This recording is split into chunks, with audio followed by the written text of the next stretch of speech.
lá vem ele, a semente do amor que reluz. Abram as portas e as janelas, deixem tudo a luz entrar. Tenha calma, tranquilize a alma, sua palavra vai te tocar. Do outro lado, ele traz a mensagem de amor e paz. Pro outro lado, a gente vai. Solidão nunca mais. Lá vem ele, lá vem ele, um sorriso, uma luz. Lá vem ele, a semente do amor que reluz.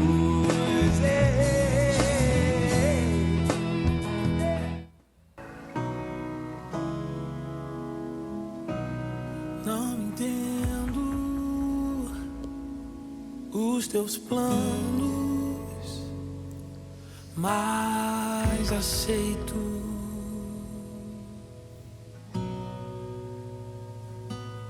Não conheço teus caminhos, mas confio. Tua vontade é boa, tão perfeita e agradável.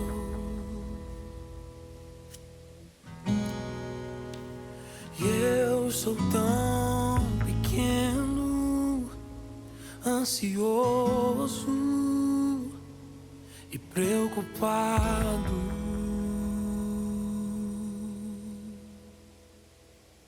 E se eu cair, a tua mão vai me levantar, a tua graça me alcançar. Teu poder se aperfeiçoa na minha fraqueza. E se eu cair, a tua mão vai me levantar, a tua graça me alcançar. Teu poder se aperfeiçoa na minha fraqueza. E se eu cair,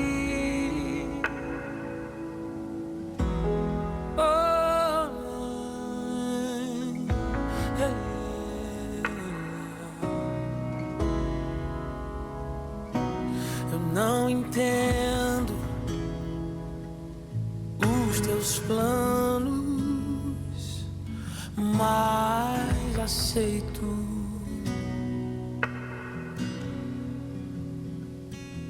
Eu não conheço teus caminhos, mas confio.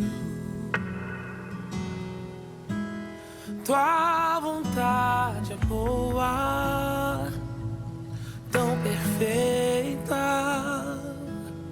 e agradável.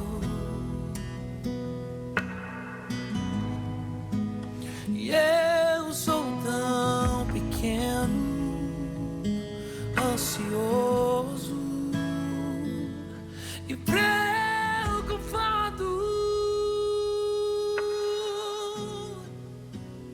E se eu cair?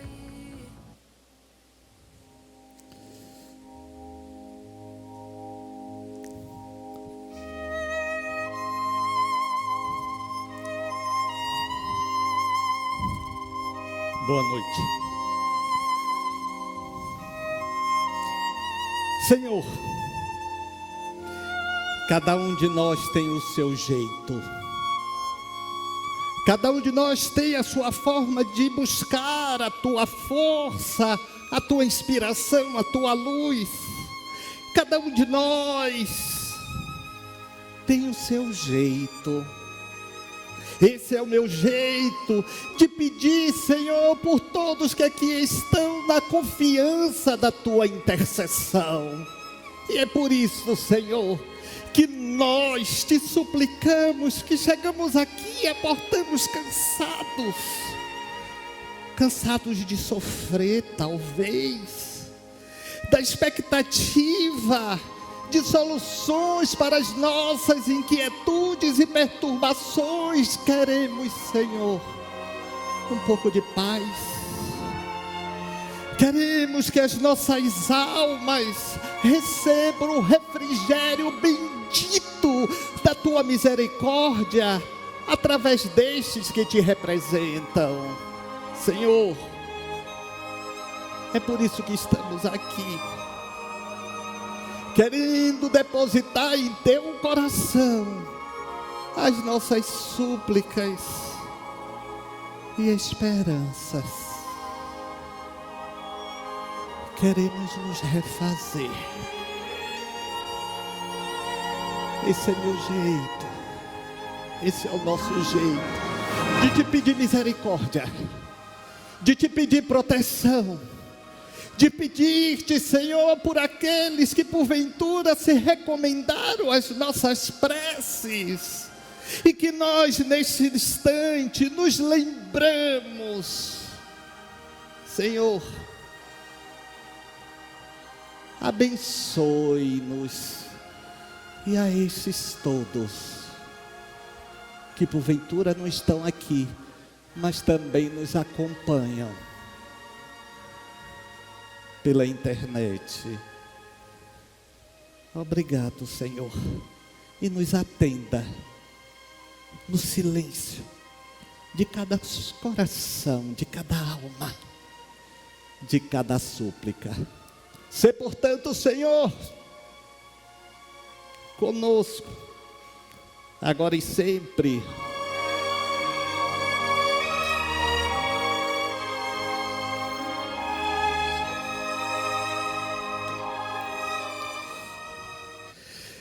Muito bem.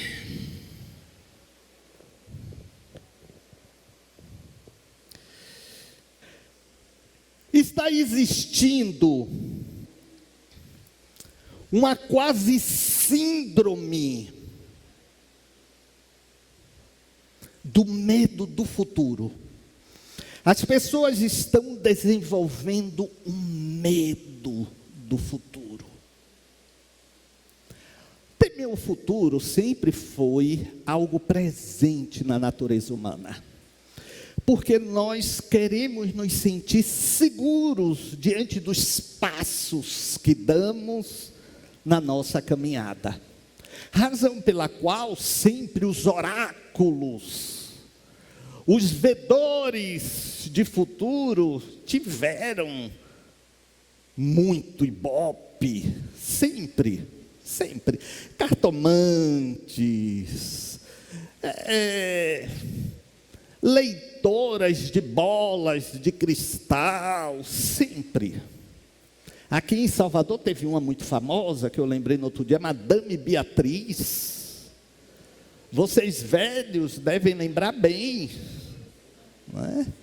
Madame Beatriz, passado, presente, futuro, bons empregos, bons negócios, as maiores revelações jamais alcançadas em qualquer outro no campo das ciências ocultas. Era o slogan de Madame Beatriz. E era famosíssima aqui em Salvador. Então sempre tivemos. Vocês já buscaram um cartomante? Já. Não adianta ficar assim, com a cara de quem não sabe de nada. Principalmente você que está fazendo essa cara. Claro que já foi. E sobretudo naquela recomendada. A recomendada pela amiga. Essa é infalível, é boa. Aí você, na sua curiosidade, ainda pergunta, sim, mas você não disse nada. Não disse nada. É impressionante. Aí vai você no alto do bambu, na terceira entrada à esquerda, descendo aquela ladeira principal que não tem calçamento, é a 15ª casa você vai. Agora aí, na rua fazer caridade, ninguém vai. Mas lá no alto do bambu, todo mundo vai. Não é?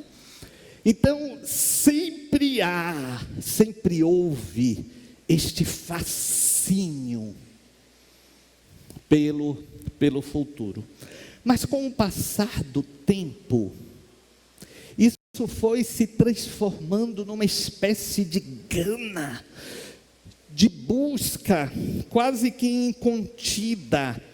Mas isso terminou desenvolvendo um medo que se estabeleceu em fobia e hoje se chama teleofobia.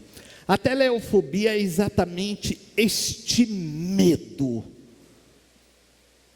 que cresce em expectativa e angústia em relação ao amanhã. E é claro que alguns indivíduos, em razão do receio, porque não é um medo pura e simplesmente, não é aquela coisa, eu não quero avançar no futuro, eu quero ficar aqui. Não é isto. A pessoa desenvolve um medo ao fracasso do que pode acontecer no futuro, aos seus planos não adquirirem consistência, não serem realizados. Então é isto que gera o desconforto, é isto que gera este medo. E vamos ver daqui a pouco que há faixas etárias de medo do futuro, e cada faixa etária tem expectativas próprias deste medo. Já eu abordo isto. Então, este receio não é subjetivo, é algo objetivo, é algo concreto. Aí é que surge o problema, porque o problema desse receio é a inanição. Você fica sem forças para avançar na sua vida. E o pior, você se absorve neste medo, paralisa a sua iniciativa e também não vive o seu presente. Porque aquilo gera uma espécie de monstro da desesperança. Então, são pessoas que se colocam como: eu vou indo. E é muito curioso, eu sempre faço essa observação. Há pessoas que você pergunta se elas vão bem, e aí tudo bem? Eu vou aqui como Deus quer. Geralmente, quando elas dizem isso, é porque elas não vão bem. Então eu vou como Deus quer, porque não é minha vontade é estar melhor, mas Deus quer assim. Ninguém vai dizer: eu vou aqui como Deus quer, muito bem e feliz. Não. O conceito é que Deus quer sempre o ruim e o negativo. Ou seja, eu me sinto bem e confortável responsabilizando os outros pelos meus processos negativos, pelos meus processos de vida. Isso se torna conveniente para mim, confortável. Eu não sou o culpado, eu não sou a culpada. O culpado são os outros. Terceirizamos culpa e capitalizamos os acertos e os sucessos. Mas isto, para este receio, para este medo, para esta teleofobia, não resolve. Porque o problema não está no agora, está no processo, na caminhada, no ir adiante. E é claro que ao lado disto, ao lado desse receio do fracasso, tem o medo do risco. O medo do risco. Eu não quero correr risco, porque temos também uma tendência, e isto é da natureza animal humana, de estarmos confortavelmente onde pensamos que tudo está dando certo. E ali ficamos confortavelmente. Para que mexer com o que está quieto? Deixa quieto. E ali você fica. Então você não tem o risco de avançar. Ainda bem que os nossos ancestrais, houve grupos que resolveram, arriscar. E não ficaram enclausurados em cavernas. E aí chegamos aqui. Então, o risco é necessário. Isso não tem nada a ver com falta de prudência. É o que se chama de risco calculado. Eu calculo o meu risco na medida do que eu sei que tenho condições e possibilidades de avançar. Meus amigos, nós fazemos isso o tempo todo. O tempo todo. Nós fazemos isto quando vamos comer um pudim ou um creme mármore que eu ganhei hoje, desse tamanho. Como?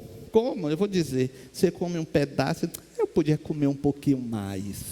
Vai fazer, aí come mais um pedaço. Poxa, caiu tão bem. Tem quem diga assim, caiu redondo. Aí vai. Você está avançando. Então, é o risco que faz com que as iniciativas sejam tomadas e as questões estabelecidas.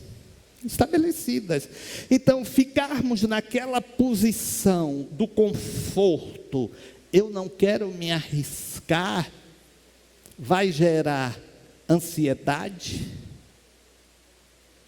angústia e falta de perspectiva.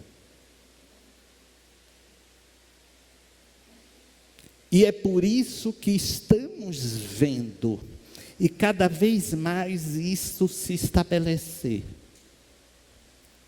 Por conta de uma questão muito importante que está acontecendo nos dias atuais das redes sociais, que é algo chamado competência. Eu não estou me sentindo com competência, porque tem um dado de comparação que está funcionando negativamente para mim. Eu me comparo e não compito, porque me acho sem as competências diante daquele ou daquela que eu vi e me comparei. Então está existindo o que os estudiosos do comportamento estão chamando de imobilismo moral. Eu não me mobilizo moralmente para vencer as minhas limitações. Desculpe, imobilismo emocional. Eu não me mobilizo emocionalmente para vencer as minhas limitações e chegar aos meus objetivos.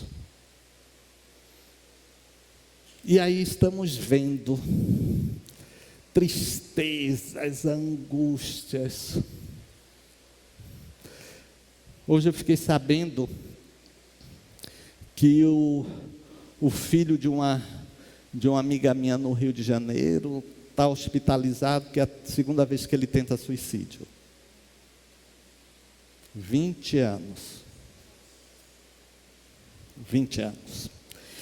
Então, é claro que isso vai estar também nesta raiz dos processos depressivos. Hoje a Organização Mundial da Saúde diz que no mundo são cerca de 300 milhões de depressivos. 300 milhões de depressivos. Sabe o que é isto? É esta falta de cuidado com o espírito, com o psicológico. Tenho batido muito nisto aqui, é aquele cuidado que nós temos, não é com o corpo, com a alimentação. Esse cuidado com a alimentação, vocês veem que eu tenho. Não é? Então, esse cuidado, aí temos aquele... Eu não entendi você rindo dessa forma, é você mesma.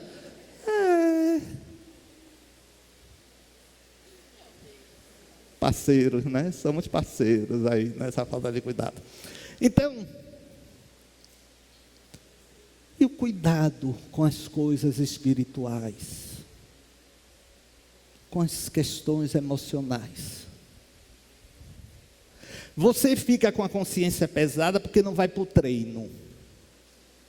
E essa semana não fui para o treino. Mas não fica com a consciência pesada porque não vem ao centro, que não vai à igreja, que não vai ao templo. Não. Então, precisamos nos dedicar a esta preocupação também. Porque esse medo paralisante está virando, ainda não é, mas está virando uma enfermidade. Como eu disse, há medos em faixa etárias. Essas faixas etárias, elas compreendem 4 aspectos. O medo das crianças. As crianças têm desenvolvido o medo da perda dos seus pais. As crianças sempre tivemos, todos nós, sempre tivemos. Mas como esse volume de informações está de todas as formas chegando até as nossas crianças, elas estão desenvolvendo uma preocupação muito maior. Uma preocupação do abandono, não pura e simplesmente porque o seu pai ou sua mãe vai sair, mas porque seu pai ou sua mãe pode morrer. Então, as crianças estão desenvolvendo essas preocupações. Os adolescentes, em razão da profissionalização, os adolescentes estão se percebendo pressionados por uma necessidade de produzir resultados diante de uma sociedade que está sendo devoradora de sonhos. Então, é aquele medo. Você tem que se preparar, porque aí fora não está fácil não, você tem que se preparar. Olha, aí fora não sei o quê, e o inglês, não vai fazer o inglês. Então, olha o que eu disse no início, que esse medo do futuro estava muito associado à questão do fracasso, o medo do fracasso. Então, os adolescentes não ouvem, meu filho, faça o melhor que você puder, mas confie, sua mãe, seu pai, seu tio, seu avô, sua avó, que está aqui. Não, você viu o filho da vizinha, primeiro lugar no concurso, primeiro lugar na faculdade de medicina, e você, né, minha filha, já tenta 4 anos. Olha que estímulo fantástico, né?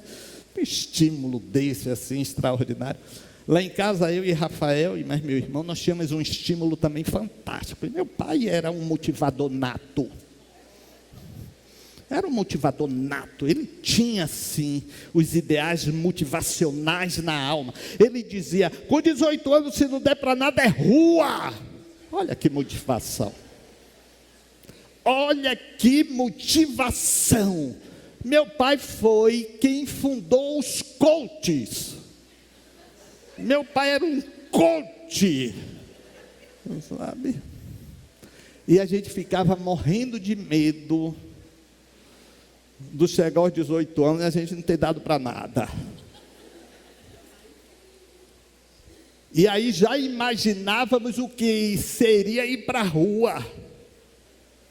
Vocês sabem, a minha dissertação do mestrado foi em cima de uma pesquisa no nosso abrigo, no abrigo Lar do Amanhã.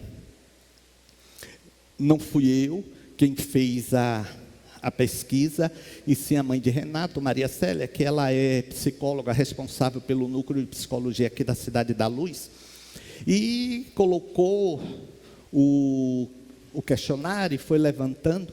Vocês sabem uma coisa que me surpreendeu, e na defesa da minha dissertação, eu coloquei como primeiro ponto de algo que a gente colheu, da coleta que a gente fez dessa pesquisa. Eles não gostavam de aniversário. Eles não gostavam de festejar aniversário.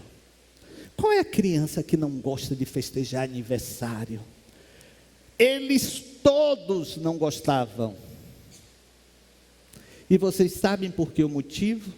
Porque éramos obrigados por lei a emanciparmos com 18 anos.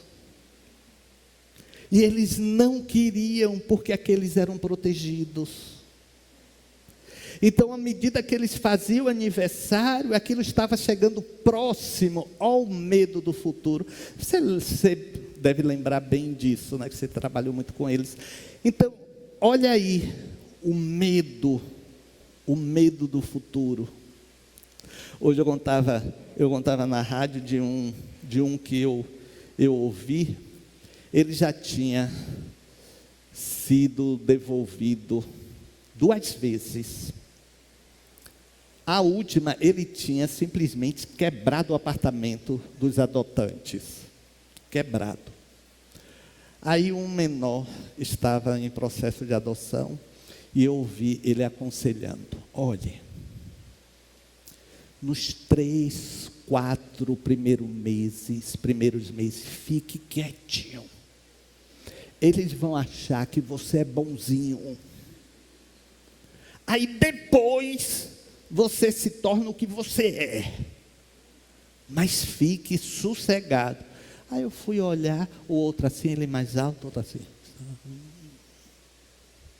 Entendeu? Era um desafio. Era um desafio para eles, não é? Porque representava mais de um abandono.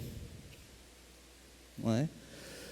Nós estamos, ontem o meu amigo desembargador, Salomão Rezedá, ele sempre foi dedicado à causa da criança, da infância, foi juiz da infância e juventude aqui muitos anos, um parceiro muito grande, ficou sentidíssimo quando eu resolvi fechar o abrigo. Veio uma comitiva de 8 desembargadores na época para poder tentar reverter a minha posição. E eu disse: não tem problema nenhum não. Qual vai ser a fonte de ajuda financeira? Ele disse: o Medrado, e realmente eles não têm, né? Judiciário, o Medrado não temos condições de dizer, o problema é este. Mas ficamos até a inserção da última criança.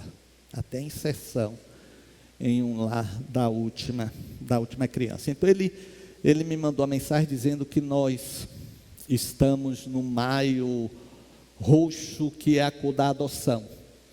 E ele disse: Medrado, fale da importância da adoção, inclusive das crianças maiores, porque brasileiro tem essa mania, tem que ser pequenininho e branquinho. Pequenininho e branquinho. O europeu não tem isso. Não tem isso. Quer adotar. que é adotar. Esse menino maior foi adotado por uma família na Itália. Os pais tiveram que passar aqui 3 meses no processo de adaptação. É muito rígido. Deve ser necessário, né? Mas eu fico pensando, é medo de exploração, medo. Poxa, faça com que a pessoa vá todo mês, por exemplo, a um consulado, apresentar em vídeo aquela criança. Hoje, com a tecnologia que nós temos aí, mas infelizmente não, muitos dos nossos políticos não têm essa preocupação voltada para um processo de base. Em suma, então, os adolescentes têm esse medo por conta dessa pressão, gerando cada vez mais um processo de... As pessoas recomendam, não fale muito sobre isso, os estudiosos, não a mim, mas nos seus escritos, mas de suicídio. O número de jovens entre 15 e 29 anos que têm se suicidado está uma coisa assustadora. O terceiro grupo, adulto jovem. De um modo geral, vocês que estão aqui. A perspectiva de ter o suficiente para manter a sua família. Homens e mulheres. Porque hoje em dia já não existe mais, não é aquela questão da cabeça do casal, não. Homens e mulheres. Então, esse medo de como será o amanhã. Eu tenho 3 filhos, 2 filhos, escola. Ai, meu Deus, como será? Então, o medo do futuro nessa faixa etária dos adultos jovens. Aí chega a faixa etária nossa, os idosos. Aí chega a nossa faixa etária. Temos lá eles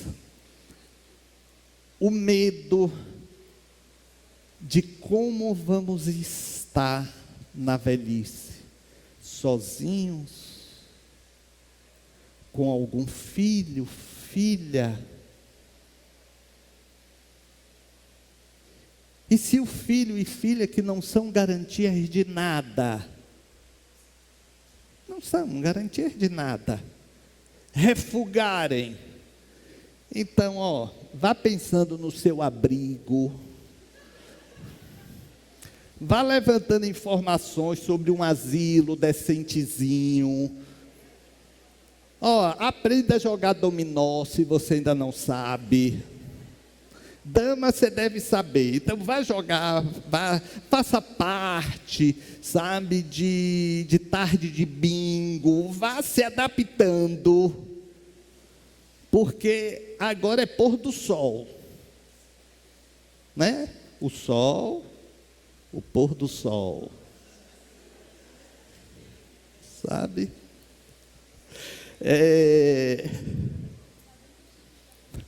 Hoje eu brinco muito com os amigos. E aí, Medrado, como é que você está? Eu virei assim, que parte?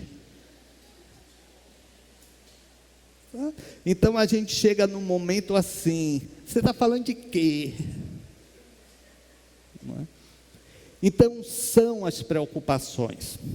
E para abrir, como proposta dessa terceira terça, há perguntas. Olhe, sabe qual é a verdade? A verdade é que o futuro é inexorável para todos nós. Nenhum de nós sabe como será o futuro pessoal ou o futuro familiar. Não sabe.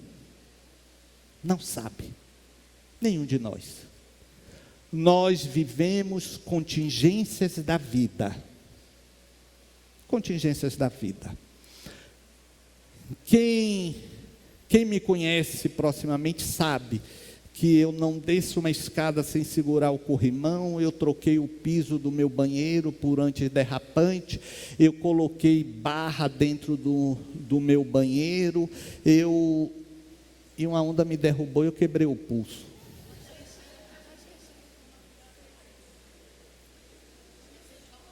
E olha que eu ainda virei e falei assim, eu vou, deixa eu ir aqui de ladinho. Aí eu fui de ladinho, vencendo uma, duas. Aí quando eu fiz assim, veio outra e me derrubou. Então, não quer dizer que não vamos ter cuidado, vamos em tudo, sim, claro. Claro, mas olhe, garantir futuro? Não.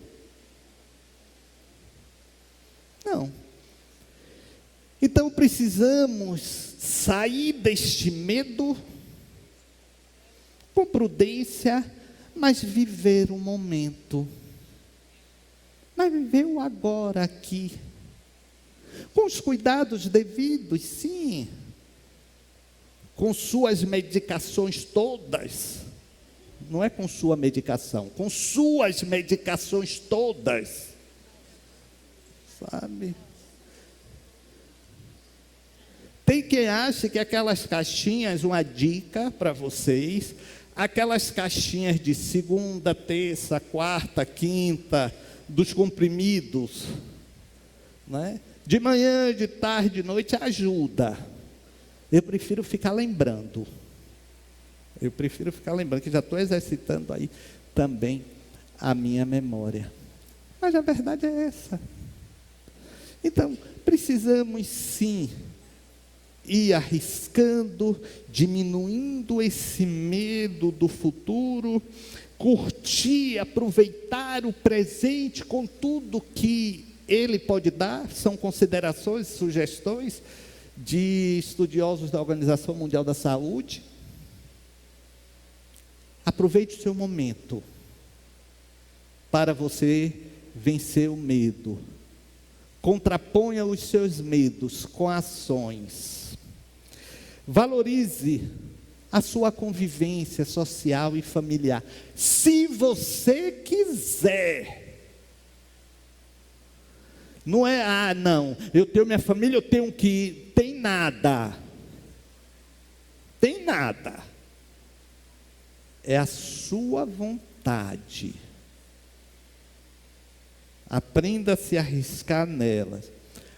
Aí eles sugerem também, não é para mim, mas pode ser para vocês. Pratiquem atividade física. Tenham uma dieta saudável. Isso eu tenho. E cuide da qualidade do sono. Meu sono é péssimo. Vocês vêm, me trazem os abacaxis de vocês e me joga tudo, e eu que tenho que resolver esses abacaxis dentro de minha cabeça, não é? Tem dramas que me chegam, que eu chego em casa e meu Deus, como é que aquela pessoa está suportando isso? Não é? Então, aí a sugestão, não é? Então, eu faço tudo isso, só não tenho uma boa qualidade de sono. Pratique atividade física, eu pratico. Precisa dizer?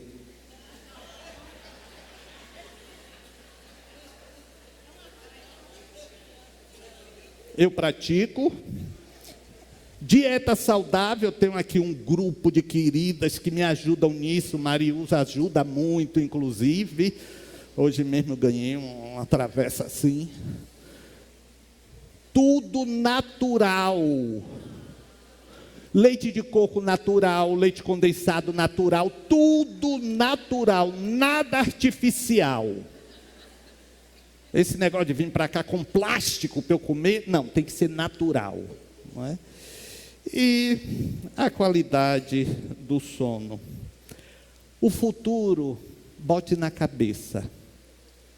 Nunca, para encerrarmos, nunca será como nós queremos. Eu vou repetir para gerar desconforto. O futuro nunca será como nós queremos. Por alguns motivos. Primeiro, não depende só de nós.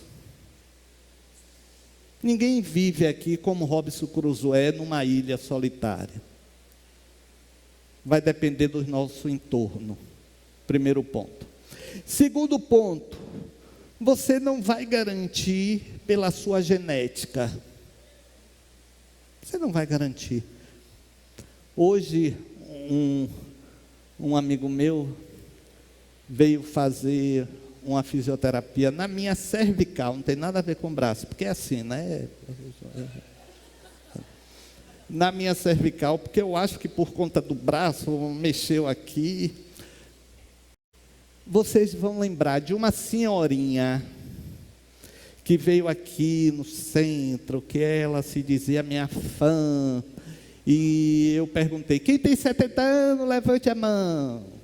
Quem tem 80 anos, vocês lembram disso? Aí as pessoas, eu disse, quem tem 100 anos, aí o pessoal, ela levantou. E ele estava me dizendo que ela bem, soube que ele vinha aqui, mandou um beijo, quis gravar um áudio, 108 anos. E diz, Medrado, olha, eu quero marcar com minha mãe, com minha avó e a avó dele, para ela vir aqui 108 anos. Só imaginar a gente cansa. Meu Deus, ela já viveu mais do que eu, 46 anos. Gente, isso é muito tempo, não é? Mas é isso mesmo. A nossa companheira Lisete, quem não conhece Lisete, né, na cantina, já tem 91 anos. Você quer ir? Agora, quem quer viver 100 anos porque tem medo de morrer? Só 5 pessoas, 6 têm medo de morrer? Isso é mentira. Mais gente tem medo de morrer, não é? Aí as pessoas dizem assim, Medrado, olha, quando você desencarnar, você seja assim um anjo da guarda para todos nós. Eu disse, olha, eu já estou na minha cabeça, quando eu desencarnar, eu vou fazer uma lista.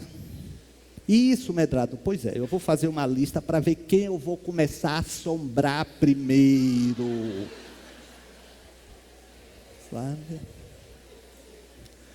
Aí essa mesma pessoa, Medrado, que nada, você é um espírito de luz, não vai ter isso não. Então eu vou fazer uma lista de quem eu vou eletrocutar primeiro, desencapar o fio, não é? E botar. Olha, a gente tem que pensar no aqui, no agora, na melhor forma de se viver com qualidade emocional, espiritual, física, nesse tripé aí, sabe? Não fingir que as coisas estão acontecendo em nenhuma das esferas, ou seja, não tenho nenhum problema físico. Vá procurar fazer a sua avaliação, vá procurar fazer o seu check-up. Não, eu não tenho problema emocional. Tem, todo mundo tem, sempre tem uma coisinha aí para se resolver, vá cuidar disso, para que pelo menos tenhamos um futuro na relativa paz que hoje objetivamos. Pensemos nisso. Alô, boa noite, Medrado. Meu nome é Isabela. Me tire 2 dúvidas, por favor. Você falando aí tanto em morte, já estava com isso em mente de lhe perguntar. Eu tenho uma tia muito querida, desencarnou domingo agora, 90 anos. Sendo que os últimos 15 ela vinha com Alzheimer. Não reconhecia a gente, os sobrinhos, não lembrava do passado, da vida dela, profissão. Aí eu queria saber, quando esse espírito desencarna, se recorda a memória desse tempo que ela viveu tudo aqui na Terra. E uma outra coisa, meu tio faleceu há muito mais tempo, em 2005. Se, em termos de receptividade, se o espírito dela pode ter sido recebido por ele. Eles casaram 40 anos, viviam bem. É isso. Obrigada. Nada, Isabela. Olhe, o espírito recém-desencarnado, ele guarda as últimas impressões, a depender do grau de ligação dele com o corpo físico, de apego, não é? Então você vai lembrar dela como ela era antes do processo de Alzheimer, não é? Era uma mulher desprendida, uma mulher que não ligava para as coisas do dia a dia, então se recompõe quase que na mesma hora. Não é? Então chega, tem aquele estágio assim de bem-estar pelo próprio desencarne, que o desencarne não gera dor, gera bem-estar, salvo aqueles desencarnes trágicos e inesperados que geram susto, não é? E a depender de um bandido, por exemplo, deve gerar outros sentimentos pesados. Então, pode ter se recomposto. Qual é o tempo? Não existe o tempo na relação das coisas espirituais. Eu sempre trago esse exemplo. Você dorme uma tarde e sonha uma vida, não é? E você acorda que teve um sonho que era de uma vida. Então não existe esse tempo. Então possivelmente ela já deva estar assim. E eles, claro, essa é a grande possibilidade da misericórdia do alto no processo de recuperação. Fazer com que a pessoa seja recepcionada pelos seus amores que antecederam. E isto é muito relatado em EQM, experiência de quase morte. Pessoas que morreram clinicamente e voltaram. Duas coisas elas se reportam muito facilmente. Num túnel de luz, e de ter encontrado pessoas que eram ligadas a elas. Então, há um livro sobre a vida e o morrer, de Elizabeth Kübler-Ross, que ela aborda muito bem isto. E não é espiritualista, ela, por sinal, até é evangélica. Eu ouvi nada que você falou, minha. Mesmo essa última fase, o que são 15, 20 anos para a realidade espiritual? Nada. Ela recebe, a vibração que nós direcionamos aos nossos desencarnados, eles recebem como bem-estar e tem, digamos, a intuição de quem foi quem enviou.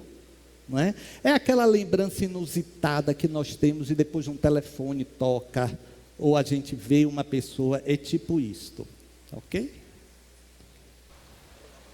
Boa noite, meu nome é Adenilson. É o seguinte, Medrado, eu tenho pensado por esses dias alguma coisa do que você falou hoje com relação ao medo, esse medo do futuro.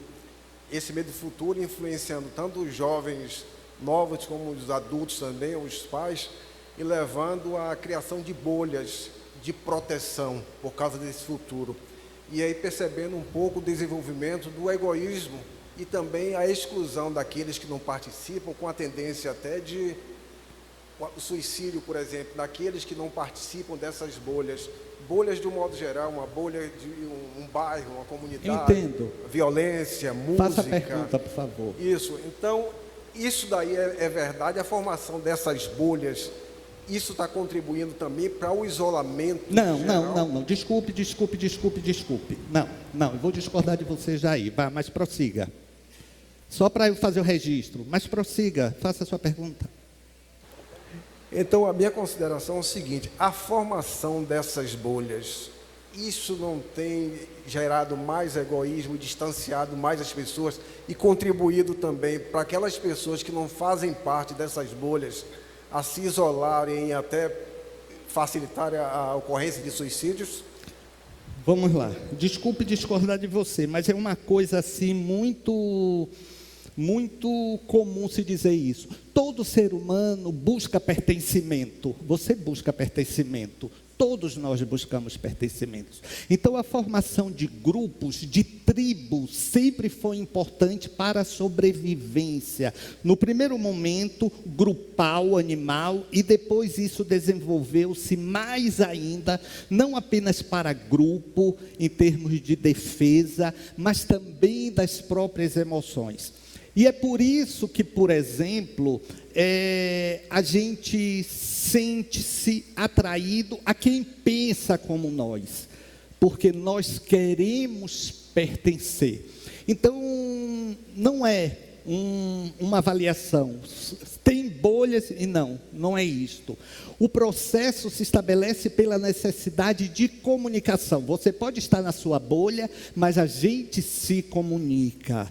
Então, você continua na sua bolha, porque as bolhas alimentam. Não estamos aqui analisando a qualidade da bolha, não estou aqui analisando se é uma bolha nazista ou uma bolha cristã, não é? Eu estou falando que esses processos funcionam como retroalimentação das nossas buscas. Nós buscamos pertencer, é da natureza humana. E é por isso que também nós buscamos agradar, porque queremos ser amados. Então nós buscamos pertencer e sermos amados. Então o problema está, se você for buscar uma avaliação lacaniana, por exemplo, está em não se usar a linguagem, em não se falar. Então, o grande problema, sobretudo dos jovens hoje em dia, é que nós não buscamos falar com eles. Eles estão sem fala. E a pessoa sem fala se fecha. Há uma expressão em francês que eu uso com uma certa frequência, que Lacan usava: as pessoas se tornam, quando não se falam, fané. Elas murcham. Elas murcham. Então, eu penso que seja muito mais por esta falta de integração do que, suja. Não.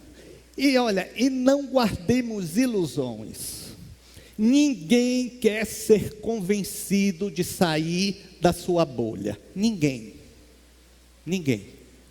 A não ser a própria pessoa, se ela quiser. Então não adianta fazer trabalho para, meu filho está com mais companhias, eu não vou permitir isso. Não vai resolver. Só vai aumentar conflito. Seja um cúmplice. Esteja próximo.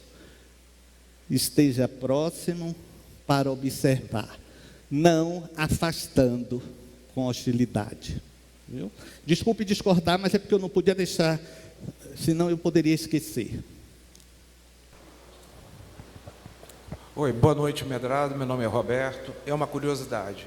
Por que nas reuniões espíritas a gente não vê o processo da encarnação como uma prática, já que a gente tem no processo mediúnico uma forma de comunicação, o espiritismo prega, né, a mediunidade como uma forma de comunicação entre os vivos e os mortos. Obrigado, boa noite.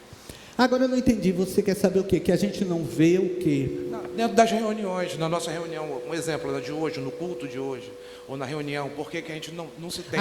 Entendi, porque não está tão mais em evidência e visibilidade como era. Olha,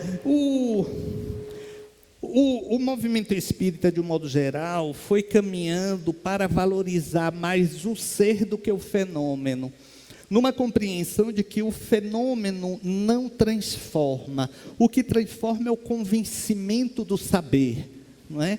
Então, você vê espíritos se comunicando, aquela coisa, não vai fazer sua transformação, né? Poderá aguçar a sua curiosidade.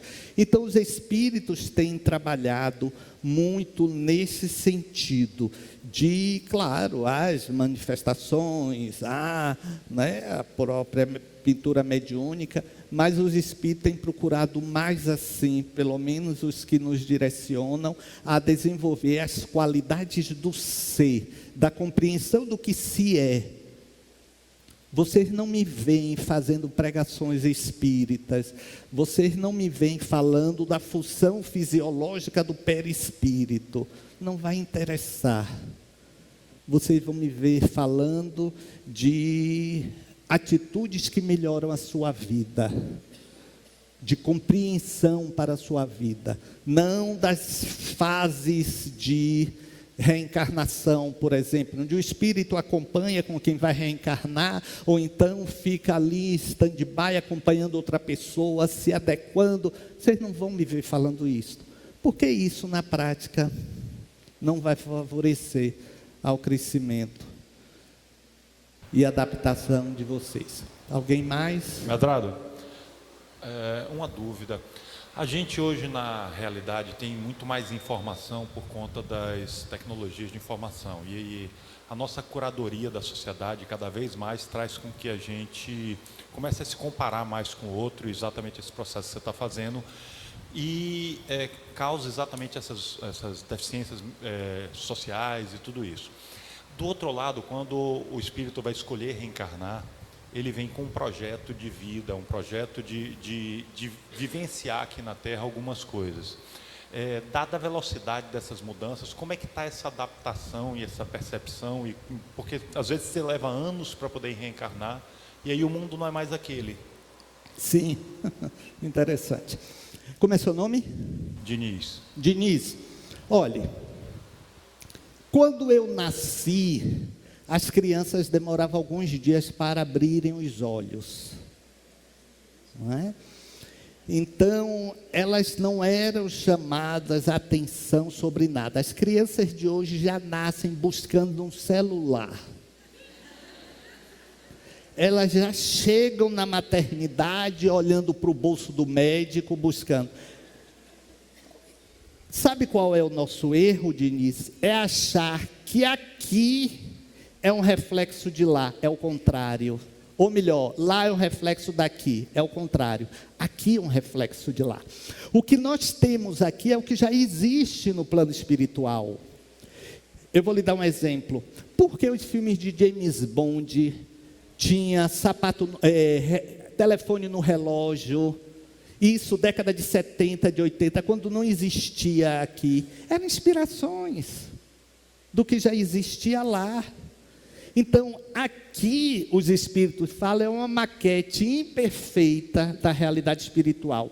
Então, quando eles chegam aqui, eles já vêm com toda esta ferramenta equacionada à habilidade física, o que não acontecia no meu tempo. Então, não há problema, eles vão reencarnar e vão estar sempre sabendo, se adaptando.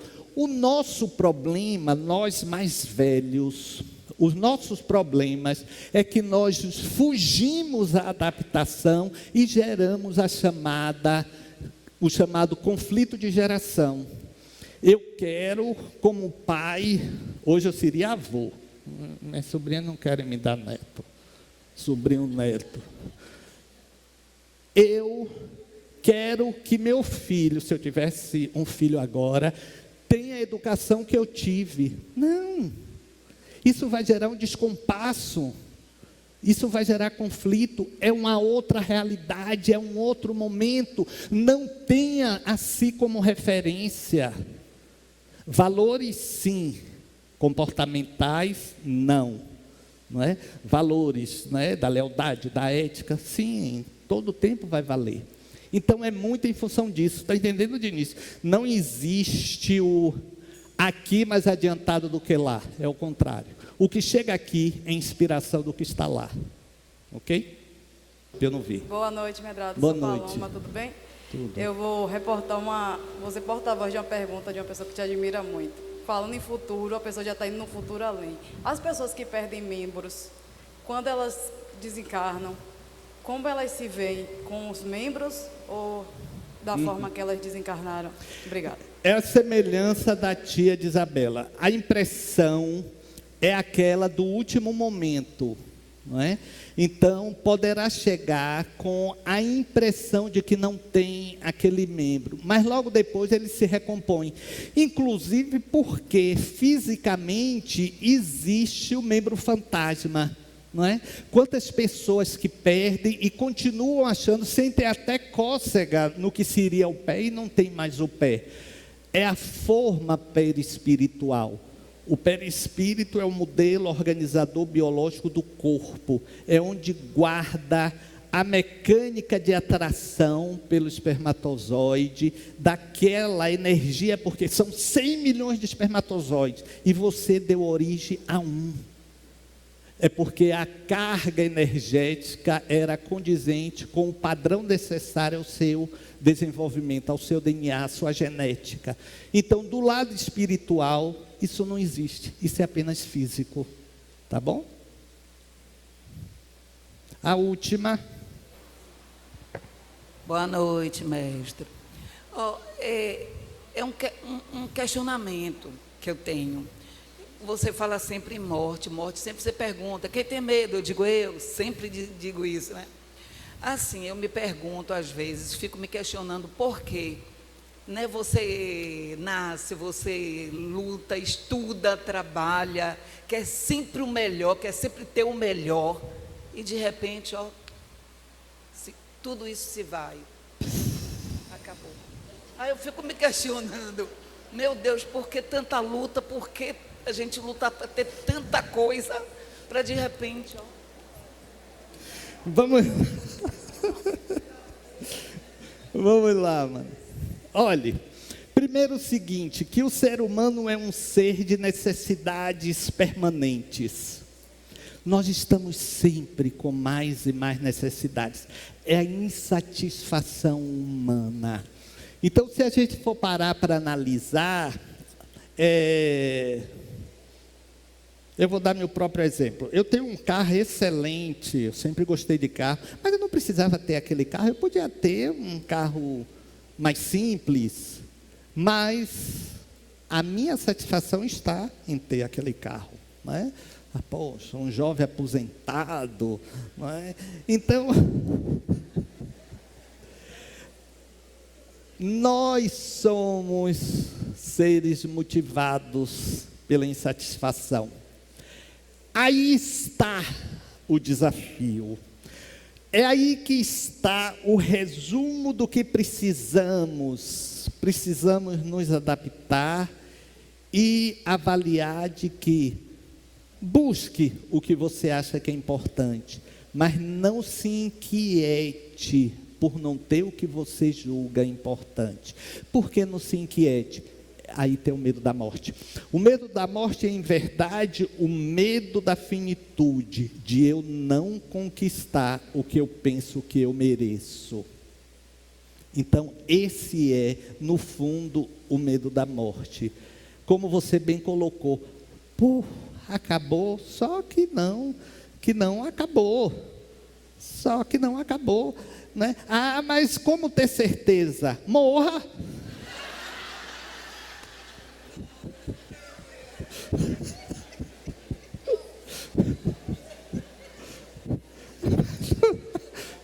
Mas não é? Gente, eu tenho que contar isso aqui. Eu estava, já contei, mas eu vou me lembrando das coisas. Eu tenho uma memória assim, excelente para fatos. Eu estava na Colômbia, viajando a Colômbia toda, fazendo palestras e tudo.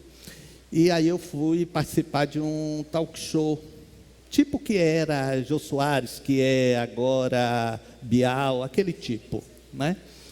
Então, o cidadão me perguntando, programa de grande audiência lá, e eu respondendo, ele falando sobre a pintura mediúnica, eu respondendo. Aí, faltando 1 minuto para terminar o programa, não mais do que isso, ele disse assim: agora, professor Medrado, olha, eu quero dizer uma coisa ao senhor. Eu quero dizer que eu não acredito em nada disto. O que é que o senhor pode me dizer em resposta? Aí eu parei, olhei para ele. Nessa hora você não encontra um espírito de boa vontade. Você não acha. Você olha até debaixo da mesa, não acha. Aí eu sorri. Olha, seu Medrado, infelizmente o tempo. Eu disse: não, eu vou lhe responder. Sim, o que é que o senhor me diz? Eu disse: problema seu. E ele não acreditou, o problema era meu. Era o problema dele. E sorri, acabou, ele não gostou muito.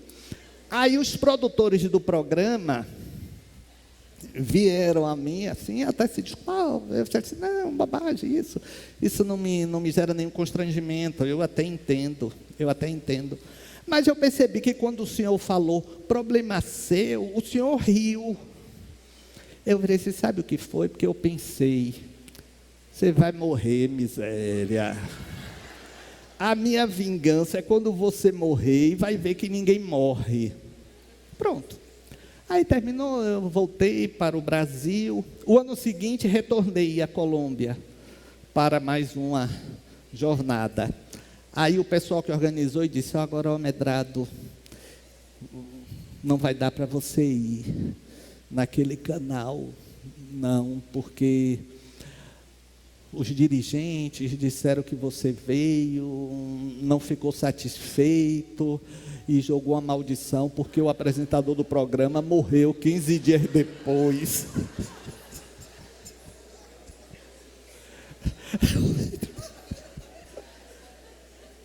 Eu falei assim, mas não, olha aí, está morrendo de medo. Então eu quero deixar um aviso.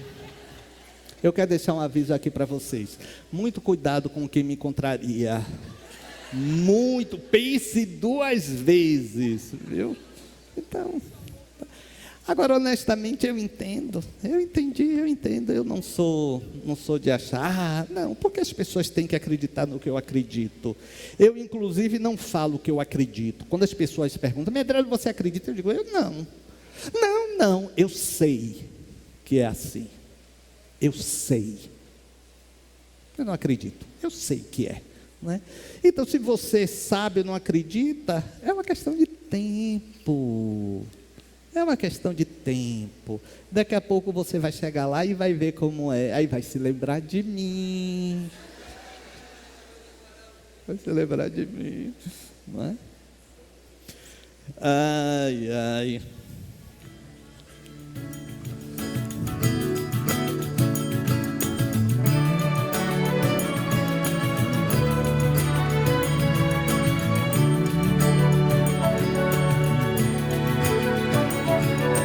Quando você pensa que tá tudo errado e negativo e que ainda vai piorar. Vai, viu? Piorar. Vai. Pra todo mundo a vida é difícil. De algum jeito. Difícil pra melhorar. Pra melhorar. Cada um faz seu sacrifício para melhorar.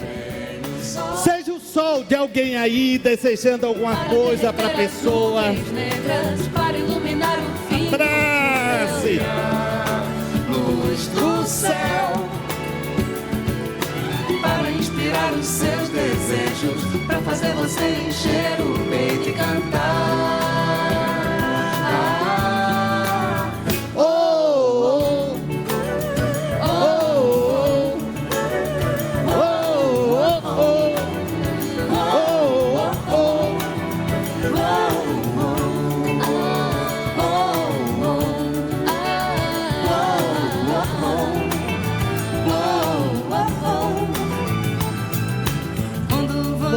Pensa que tá tudo errado e negativo e que ainda vai piorar. Pra todo mundo a vida é difícil. Todos fazem seu sacrifício pra melhorar. Sim, amigo querido. Sim, lembro. Que bom. Para derreter as nuvens negras. Para iluminar o fim do túnel. Já tem luz do céu. Para inspirar os seus desejos. Para fazer você encher o peito e cantar.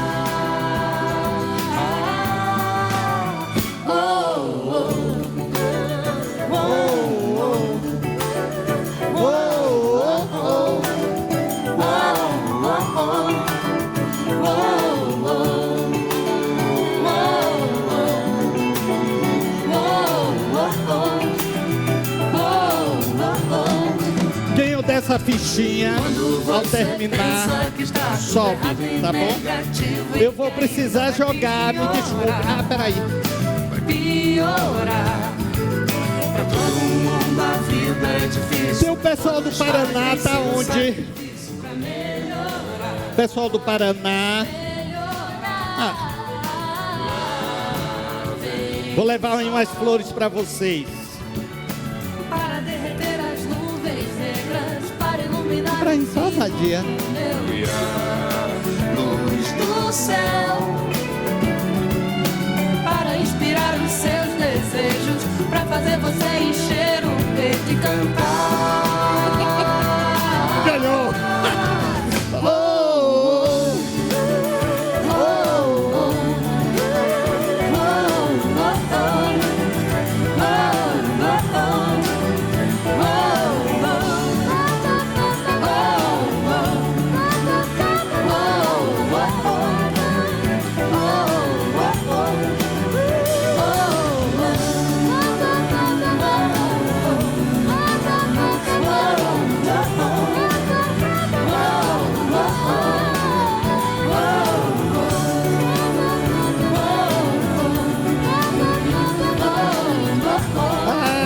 Ela veio passear e aproveitou e veio me ver.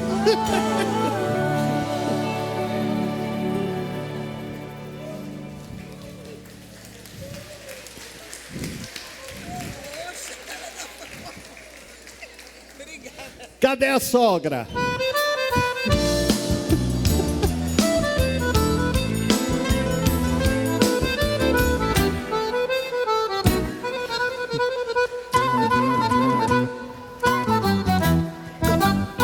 A todo mundo eu dou psiu. Com esse olhar assim de peixe morto, como não me dá? Tendo o coração vazio, vivo assim a dar psiu. Sabiá vem cá também. A todo mundo eu dou psiu. Perguntando por meu bem.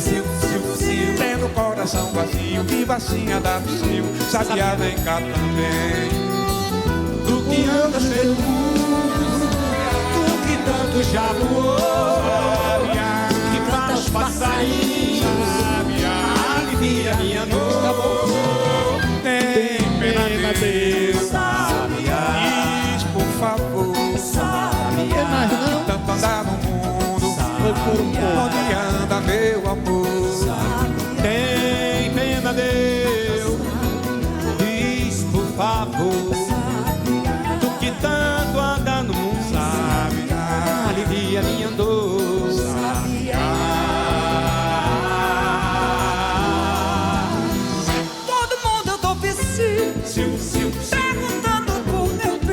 Terminou não tendo pro pessoal do Paraná. Deixaram eles muito longe. Marília. Tendo o coração vazio, viva assim andar o seu, sabiá vem cá também. Tu que andas pelo mundo, tu que tanto já voou, Sabiá, tu que fala aos passarinhos, alivia minha dor. Tem pena Deus, diz por favor, tanto andar no mundo, onde anda meu amor.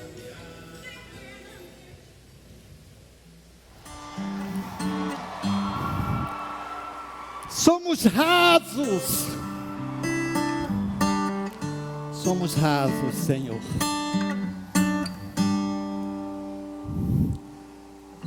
Tell me something, girl. Somos rasos nas nossas buscas. Are you happy in this modern world? Não conseguimos aprofundar nas necessidades de nossas almas, Is there something else you're searching porque ainda for? carregamos tantos destroços. Precisamos sentir esta proteção e por isso buscamos-te, Senhor, nesse instante e pedimos pelas pessoas cujos nomes estão sobre a mesa, dicas encarnadas e encarnadas. Os passistas, outro lado. Tell me something, boy. São sonhos, são buscas. Ai, como nós queremos refazer as nossas almas nesta caminhada, pelo menos hoje. Pelo menos hoje. Queremos sentir, Senhor, a tua misericórdia em forma de bafejo divino.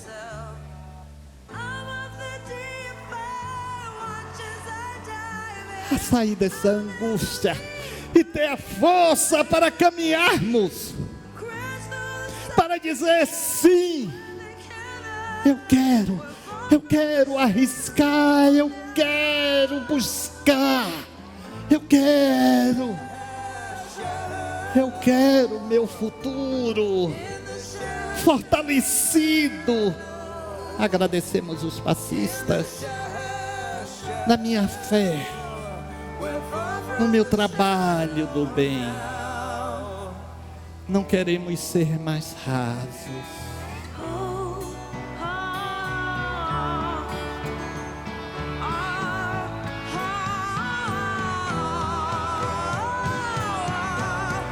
Queremos levantar.